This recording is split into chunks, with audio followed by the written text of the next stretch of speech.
अब बात करेंगे शेयर मार्केट की। दरअसल अमेरिका में बॉन्ड यील्ड बढ़ने से हिंदुस्तान की स्टॉक मार्केट बहुत बुरी तरीके से गिरी। अमेरिका और यूरोप के सेंट्रल बैंक से ब्याज कम करने की संभावना भी बहुत कम है। अमेरिका में बॉन्ड यील्ड बढ़ने से निवेशकों का ज्यादा इंटरेस्ट बॉन्ड मार्केट में रहेगा। इसके अलावा फ्रांस की जीडीपी भी कम होने की संभावना है। जर्मनी की बात करें तो अनएम्प्लॉयमेंट बढ़ने की वहां पर संभावना है। स्टील और एल्यूमिनियम प्राइसेस भी बढ़ने की संभावना है। गोल्ड और सिल्वर भी बढ़ने की संभावना है। ग्लोबल जीडीपी में डिक्लाइन की संभावना है। और तमाम जानकारी अपडेट्स के साथ मार्केट एक्सपर्ट आकाश जिंदल से इस वक्त मेरे साथ जुड़ गए हैं। बहुत स्वागत है सर आपका भारत 24 पर।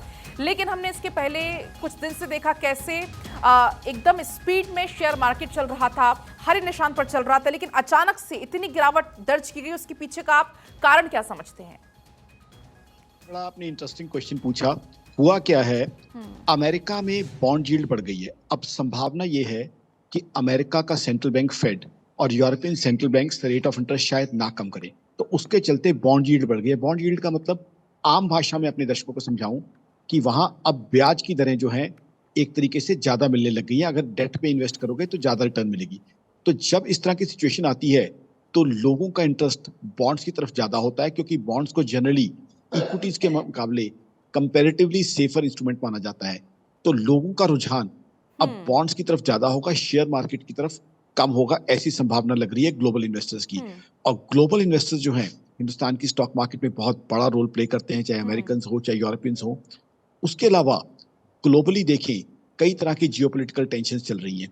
पहले हमने देखा रशिया यूक्रेन वॉर का इशू चल रहा था, उसके बाद आपने देखा इजराइल हमास का इशू चल रहा था, अब ईरान पाकिस्तान का इशू भी हमारे सामने है। तो बहुत सी जियोपॉलिटिकल टेंशन चल रही हैं और ग्लोबल इकोनॉमी अभी वीक चलने की संभावना है, क्योंकि यूएस अभी रेट ऑफ इंटरेस्ट अगर कम नहीं करेगा तो इसका मतलब है कि वहां इकोनॉमी में टेक ऑफ नहीं होगा, वहां इन्फ्लेशन कंट्रोल को ज्यादा तरजीह दी जा रही है। चाहे हिंदुस्तान की इकोनॉमी प्रधानमंत्री मोदी साहब की टैलेंटेड लीडरशिप के अंदर बहुत अच्छी चल रही है, हिंदुस्तान की इकोनॉमी बहुत अच्छी चल रही है, बट ग्लोबल इकोनॉमी का भी इम्पैक्ट हमारे ऊपर पड़ता है, क्योंकि आज की दुनिया में दुनिया की सारी इकोनॉमीज जो है आपस में कहीं ना कहीं कनेक्टेड है। तो इसलिए कुछ ना कुछ जो दुनिया में हो रहा है, चाहे बॉन्ड यील्ड्स की बात करें, चाहे रेट ऑफ इंटरेस्ट कम होने की कम संभावना की बात करें, इन सब का इम्पैक्ट जो है यहाँ पड़ रहा है। लेकिन हमारी इकोनॉमी बहुत अच्छी चल रही है, हमारी इकोनॉमी की ग्रोथ बहुत अच्छी है। तो यहाँ एक क्लियर कट डिस्कनेक्ट है। हिंदुस्तान की इकोनॉमी बहुत स्ट्रांग चल रही है, लेकिन ग्लोबल इकोनॉमी में कुछ दिक्कतें हैं।